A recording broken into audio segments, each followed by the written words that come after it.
quem é um apontador de falhas está apto para conviver com máquinas e consertar máquinas, mas não para formar mentes brilhantes.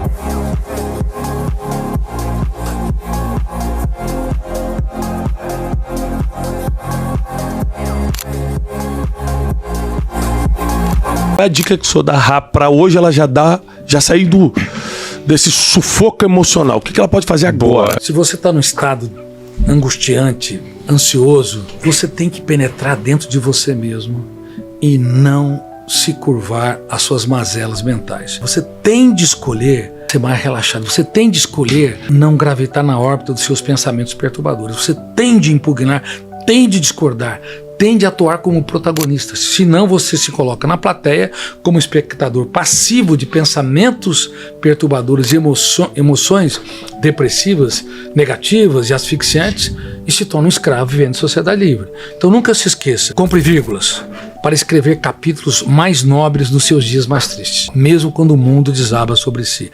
Isso é uma decisão do ser humano. Você tem de decidir ser saudável. Você tem de determinar não ser escravo vivendo em sociedade livre. A autossabotagem é um grande problema e ela é muito comum. E você se autossabota como? Número 1, cobrando demais de si mesmo. Quem cobra demais de si mesmo está apto para trabalhar num banco, numa financeira, mas não para ter uma bela história de amor consigo. Número 2, se você é hipersensível. Se você é hipersensível, pequenos problemas têm um impacto muito grande. A tua emoção é terra de ninguém. E há pessoas maravilhosas que são hipersensíveis, onde ofensas, rejeições, críticas acabam furtando a sua tranquilidade. Colocar altos níveis de exigência. Você tem que ter metas e cumprir metas. Mas uma pessoa que coloca altos níveis de exigência, mas não relaxa, não curte, não namora a vida, ele se torna também um carrasco de si mesmo.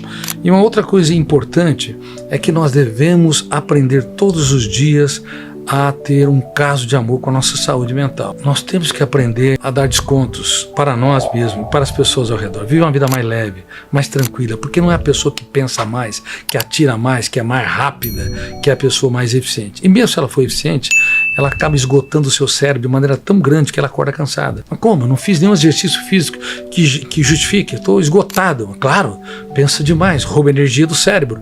Consequentemente, ele está mais esgotado do que 10 trabalhadores braçais, porque o sono de 8 horas não é reparador. 2 técnicas fundamentais. A regra de ouro é a TTE, que eu citei e não descrevi. Técnica da teatralização da emoção.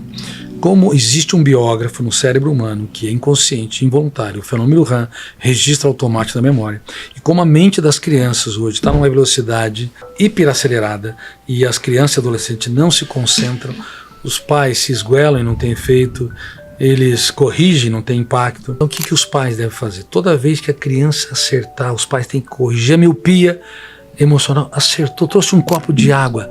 Parabéns, meu filho, papai tem orgulho de você. A criança abraçou o irmão ou teve uma atitude generosa, exalte, valorize, superdimensione para gerar volume emocional e um registro de janelas light capaz de criar pontes. E toda vez que a criança ou adolescente decepcionar, por favor, não eleve o tom de voz, não seja um apontador de falhas, porque quem é um apontador de falhas está apto para conviver com máquinas e consertar máquinas, mas não para formar mentes brilhantes. Temos que mudar a nossa atitude. É importante também que os pais eles transmitam o capital das experiências. Fale das suas lágrimas para os seus filhos aprender a chorar as deles. Isso é dar o dinheiro que não... aquilo que o dinheiro não compra. Então surpreender os filhos é muito importante. Dizer para um filho, olha, você não está no rodapé da minha história, mas está no centro dela, ainda que o papai de vez em quando fale. Não elevar o tom de voz, abaixar o tom de voz quando alguém eleva o tom de voz, porque o objetivo é conquistar o coração e não ganhar a razão. Outra ferramenta importante, não ser repetitivo. Quem repete 2 vezes a mesma correção é um pouco chato. 3 vezes é muito chato.